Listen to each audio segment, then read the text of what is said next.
第一段，今天第一節課便是英文默書，逗號。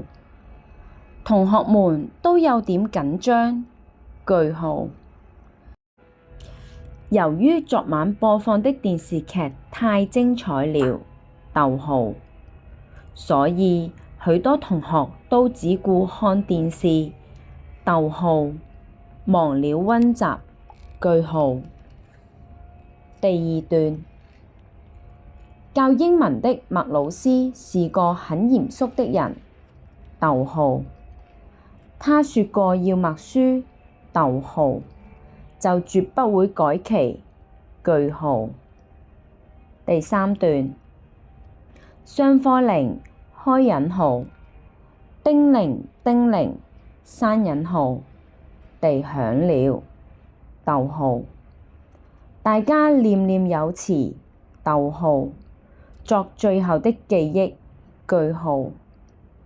可是走進課室來的卻是教中文的沈老師，逗號，他說冒號開引號，麥老師因為生了病，逗號，今天請假，逗號，由我來代課，句號，閂引號。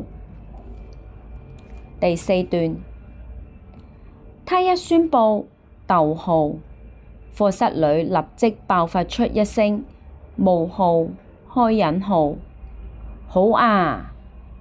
感嘆號閂引號。有人把英文課本拋向半空，逗號，還有人鼓起掌來，句號。第五段，就在這時候，逗號，一個瘦弱的身影出現在課室門外，逗號，那不是麥老師嗎？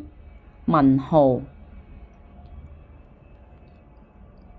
第六段，開引號，麥老師，逗號，你不舒服，逗號，怎麼還回來上課？問號，閂引號。沈老師問，句號。